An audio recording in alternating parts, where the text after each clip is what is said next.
안녕하세요. 오늘은 제가 영어 유희를 어떤 식으로 공부하고 있는지 알려드리도록 할게요. 갑자기 왜 알려드리냐면 제 목표가 영어 유희어 관련 영상을 200개 올리는 게 목표였어요. 그리고 그걸 달성을 했어요. 그 과정에서 그렇게 인기는 없었지만 제 개인적으로 굉장히 만족하고 있고요. 그리고 뿌듯해요. 그래서 앞으로는 이러한 영상을 자주 올리지 않을 거기 때문에 어떻게 공부해야 되는지 알려드리는 거예요. 물론 제가 알려드리는 이 방법은 혼자 영어를 공부할 수 있는 어느 정도 수준이 돼야 돼요. 예를 들면 영영사전을 볼 수 있다거나 혹은 영어로 된 설명을 읽고 알아들을 수 있는 그 정도의 능력이 필요한 거죠. 중급자 이상 정도? 그럼 지금부터 제가 어떤 식으로 공부를 하는지 알려드리도록 할게요. 오늘은 무례한이라는 의미로 사용되는 rude 이 단어를 가지고 설명해 드릴게요.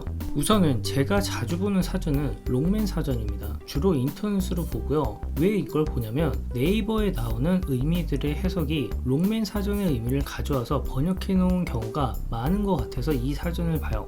둘째는 이 유희어와 관련된 단어 정리가 굉장히 잘 돼 있어요. 화면을 보시면 무례한 이 의미를 가지고 있는 rude 이 단어를 찾으면 아래에 굉장히 비슷한 의미를 가진 단어들이 엄청나게 많이 나오죠. 그리고 완벽하진 않지만 비교적 구분할 수 있게 정리를 잘 해놓은 편이라고 생각해요. 그래서 이 단어 저 단어 찾지 않고 한 번에 볼 수 있는 편리함이 있죠. 자, 그러면 좀 더 구체적으로 들어가서 이 유희어를 어떤 식으로 구분 지어야 되는지 알려드릴게요. 제 기준이에요. 우선은 단어를 인포멀한 단어와 포멀한 단어로 구분하세요. 이게 무슨 말이냐면 인포멀한 단어라고 하면은 좀 친한 사이에서 사용할 수 있는 그런 단어고, 포멀한 단어는 약간 있어 보이게 공식 석상이나 공문 혹은 연설 이런 상황에서 사용되는 말이라고 생각을 하시면 돼요. 그래서 단순히 예를 들면 rude 이 말을 약간 포멀하게 사용하고 싶으면 impolite, not polite 이렇게 사용이 가능한 거죠.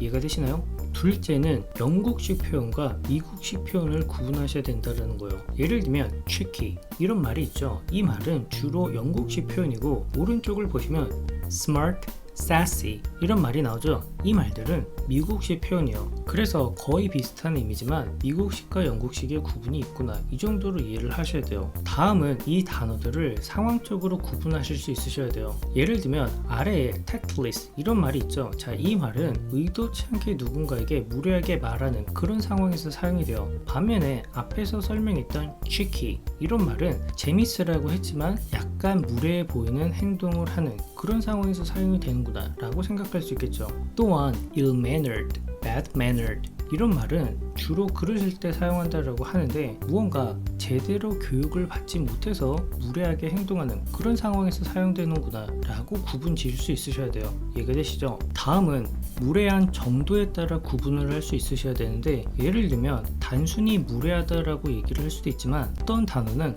매우 무례한 그런 의미를 가지고 있기도 해요. 예를 들면 insolent 이 말 같은 경우는 포멀한 느낌도 있지만 반면에 의도적으로 매우 무례하게 행동하는 그런 상황에서 사용되는 말이에요. 그래서 그 강도가 일반적인 rude 이런 말보다 더 강하죠. 이해가 되시나요? 다음은 이 단어가 한정적인 용법으로 주로 사용이 되는지 혹은 서술적인 용법으로 주로 사용이 되는지 구분하실 수 있으셔야 돼요. 예를 들면 가장 기본적인 rude 이 말 같은 경우에는 예문을 봤을 때 it is rude to interrupt 서술적으로 사용이 가능하고, 또한 rude remarks about her stomach 이때는 명사를 수식하는 한정적인 용법으로 사용이 됐죠. 그래서 이 rude라는 말은 서술적, 한정적 둘 다 사용이 가능하구나 라고 이해를 하세요. 반면에 disrespectful 이 단어 같은 경우는 대부분 서술적인 용법으로만 주로 사용이 되는 것 같아요. 비동사 뒤에서 주로 사용된다는 말이죠. 이게 중요하지 않다고 생각될 수도 있지만 제가 볼 땐 중요한 편이에요. 여기까지가 기본이에요. 그리고 이 단어들을 찾고 나서 한글로 번역된 사전을 보면 되지 않냐 라고 생각하실 수 있는데, 이게 위험한 공부 방법이에요. 왜냐면 일단은 한국말로 해석이 돼 있는 의미는 누군가가 주관적인 혹은 객관적인 기준으로 인해서 번역을 해 놓은 거예요. 그리고 그 단어 자체가 영어 단어의 의미를 전부 다 나타내기 어려워요. 그래서 찾다 비슷한 단어로 해석한 경우도 있지만 그냥 똑같이 해석하는 경우가 굉장히 많아요. 예를 들면 rude, ill-mannered 이 두 말은 해석이 똑같아요. 무례한. 그러면 이 말이 똑같이 사용이 되냐? 그건 아니죠. ill-mannered 이 말은 교육을 제대로 받지 못해서 무례하게 행동하는 그런 상황에서 사용되는 말이기 때문에 설명만 들어보면 같은 의미일 수 없구나 라는 거를 이해하실 수 있으실 거예요. 그래서 제가 제안을 하는 거는 영어 단어를 공부를 할 때 정 모르겠으면 네이버 사전을 보고 이해를 하시면 돼요. 다만 영영 사전을 보고 이해가 되시면 앞으로는 본인이 사전을 하나 만든다라고 생각을 하세요. 그래서 이 단어가 사용되는 상황별로 어떻게 해석할지 고민해 보는 거죠. 예를 들면 rude, 이 말을 단순히 무례한 이렇게만 해석하는 게 아니라 버르장머리 없는, 건방진, 싸가지 없는, 교양 없는 이런 식으로 다양하게 해석을 해보는 거예요. 이게 왜 중요한지는 제가 나중에 영어식 사고에 대한 제 개인적인 생각을 말할 때 같이 언급해 드릴게요. 결국엔 단어가 가지고 있는 근본 의미를 이해를 해야 우리가 이 단어를 자유자재로 쓸 수 있게 된다는 거죠. 그리고 해석을 할 때도 내가 하고 싶은 대로 의미가 벗어나지 않는 범위 내에서 할 수 있게 된다는 거예요. 굉장히 중요한 사실이죠. 일단은 여기까지 잘 따라오셨고요. 여기서 문제가 해결이 되면 걱정이 없죠. 그런데 간혹 단어들 중에 구분하기 어려운 단어들이 있어요. 예를 들면 최근에 올렸던 sign, signal 이 두 말의 차이나 methodical, systematic 이 두 말의 차이는 거의 없는 경우거나 혹은 구분짓기 어려운 경우가 있어요. 그래서 이 경우에는 직접 어떤 차이가 있는지 찾아야 되는데 이때는 구글 같은 검색창에서 sign, signal, difference 이렇게 검색을 하시고 하나하나 찾으셔야 돼요. 자주 사용하는 사이트가 있다면 word reference, Quora, Hi Native, Stack Exchange 그리고 의외로 learningenglishvoanews.com 이 사이트도 괜찮아요. 그리고 마지막으로 제가 드리고 싶은 말은 영어 단어 공부를 영어 단어장 보고 공부하지 마세요. 그거는 굉장히 안 좋은 습관이에요. 물론 중고등학생이나 혹은 시험을 목적으로 공부하시는 분들은 그게 도움이 돼요. 해석만 하면 되니까. 근데 실제로 내가 말로써 표현하고 글을 쓸 때는 이런 식의 공부 방법이 크게 도움이 안 돼요. 그리고 미드나 영화를 통해서 공부하면 되지 않냐 라고 생각할 수도 있는데 만약에 이렇게 공부하시는 분들은 굉장한 센스가 필요해요. 예를 들면 bad-mannered, ill-mannered 이 단어가 사용된 문장을 딱 보고 들었을 때 아, 이 사람은 교육을 받지 못해서 무례한 행동을 하는구나 라고 그 의미를 알아낼 수 있어야 된다는 거죠. 그런데 이게 굉장히 어려워요. 그래서 제가 유효 공부를 시작하게 됐고 또한 사전에 눈을 돌리게 된 이유가 여기 있는 거죠. 적어도 사전을 통해서 기본적인 의미는 파악할 수 있기 때문이에요. 그리고 우리가 생각보다 이 사전의 중요성을 모르는 것 같아요.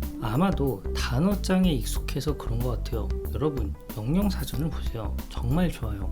그리고 만약에 아직 내가 영영사전을 보거나 영어로 된 해설을 읽기에 버겁다 라고 생각하시는 분들은 제 영상을 보는 방법도 있지만 다른 영어 잘하는 친구들과 같이 공부를 이런 식으로 해보세요. 도움이 많이 되시는 걸 서로 느끼실 거예요.